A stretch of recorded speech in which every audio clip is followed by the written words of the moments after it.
Joe. Before I get on out of here, I had to talk about a story that's very, very important. And albeit indirectly, it involves Caitlin. The basketball world's golden girl has stopped talking, but the cacophony surrounding her is overwhelming. We are no longer only discussing a roster snub. We are witnessing the largest marketing potential in sports history being actively dismantled. Furthermore, it may be irreversible, according to the most powerful voice in sports media. The WNBA establishment is afraid to acknowledge the story that Stephen A. Smith has just strengthened. It's not only that Caitlin Clark has been benched. She has successfully given up on a system that obviously didn't want her in the first place. The media attempted to convince us for months that this had to do with basketball standards. They explained that it has to do with paying dues, seniority, and chemistry. However, you discover something far more repulsive when you remove the layers of neatly crafted news releases and PR statements.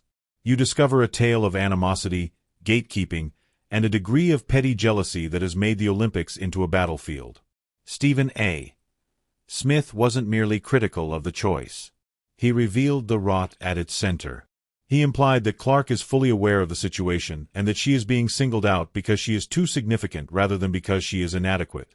Even if Team USA came crawling back, Clark has reportedly closed that door, according to rumors that are currently going viral. According to reports, she is done looking for approval from a group of peers who have been attempting to physically and psychologically harm her for the past 6 months. Why would America's most beloved athlete abandon the international arena? What did Stephen A. Smith observe that was overlooked by everyone else? And is this the point at which women's basketball's elite officially slaughtered their own golden goose?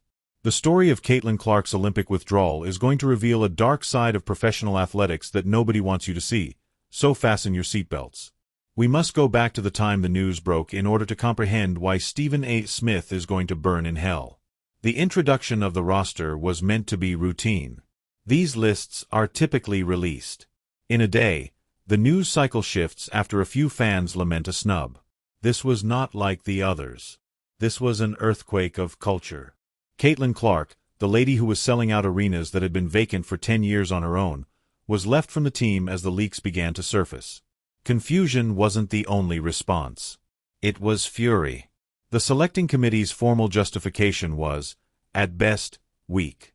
They discussed their experiences. They discussed the 3-year commitment needed to join the core group. On paper, it made sense, but it disregarded the reality of what was actually occurring.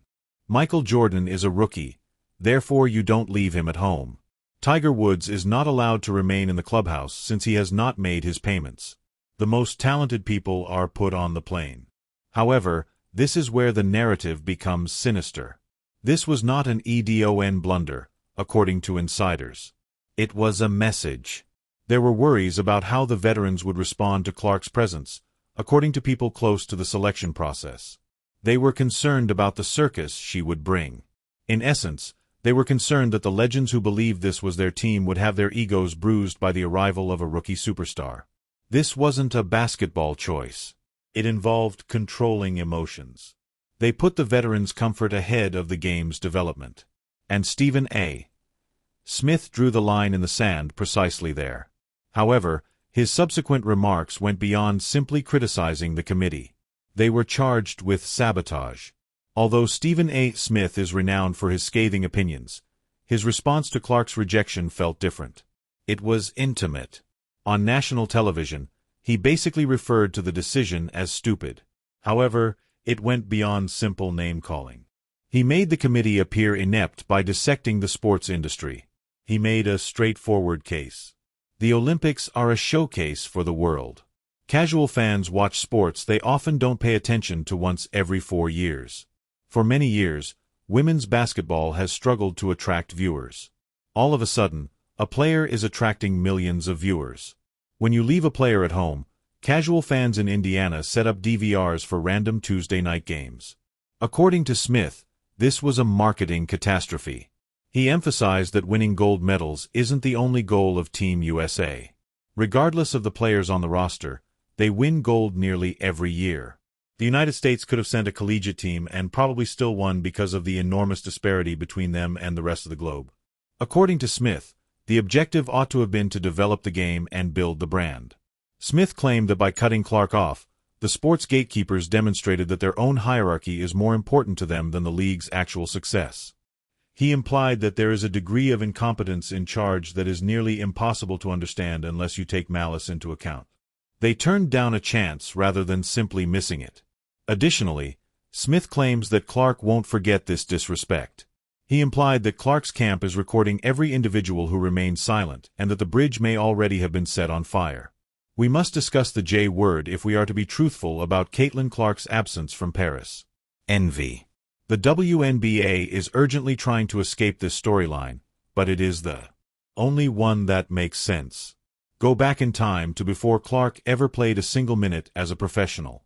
The warning rounds had already been fired. Legends of the game and women who stand atop the sport's Mount Rushmore made remarks that seemed oddly antagonistic. One of the best at it ever, Diana Taurasi, memorably declared, "Reality is coming for Clark." It sounded like a caution.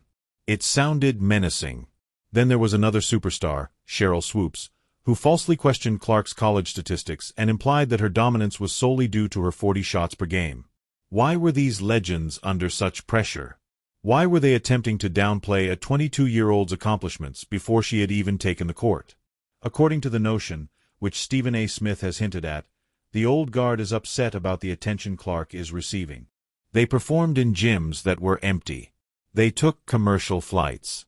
They dedicate their professions to earning meager compensation and even less acknowledgement. A girl from Iowa with private jets is about to arrive. She hasn't even played a game yet, but there are fans waiting in queue and Nike deals worth millions.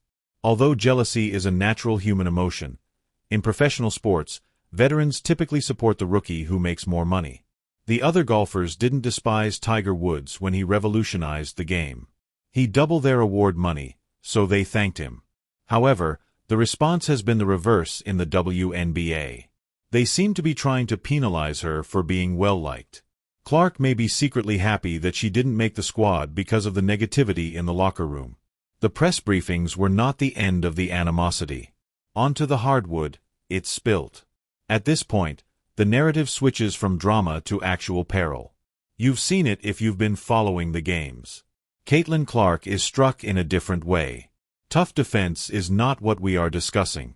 We are discussing non-basketball plays. We are referring to the now famous Kennedy Carter incident, in which Clark was caught off guard by a hip check before the ball was even in play. Carter knocked her to the ground after calling her a derogatory slur. Simply put, it was a cheap shot. However, observe the response. Was Carter immediately suspended by the league? No. Were the veterans quick to defend Clark? No. In fact, a lot of athletes and media figures appeared to defend it. It was dubbed, "Welcome to the League." They advised Clark to become more resilient. This is a huge double standard, as noted by Stephen A. Smith. In order to safeguard their asset, the league would immediately impose suspensions if LeBron James or Steph Curry were being taken advantage of by a nobody. However, it seemed like open season with Clark. This has a direct bearing on the Olympics. Why would Caitlin Clark want to travel abroad for a month with teammates who either took part in the bullying or just saw it happen? The same women who have been ruining her life for the past 3 months are on the Olympic team. There is no longer any trust. People who seem to want you to fail are not conducive to developing team cohesiveness. This leads us to the rumor of the soft quit, which is the most explosive aspect of the current situation. There were rumors that USA Basketball would give Clark a different slot when the list was revealed. She would essentially be ready to go in the event of an injury. Without really granting her a seat, it's a consolation gift that allows them to say, "We still value you." But sources close to the matter believe that Clark had little interest in being a backup plan. She reportedly made it clear that she wasn't interested in waiting in the wings if she wasn't good enough for the main roster in a courteous but strong manner. The soft quit is this. She didn't have a press conference. She didn't act out. She simply stopped being available without saying anything. This idea is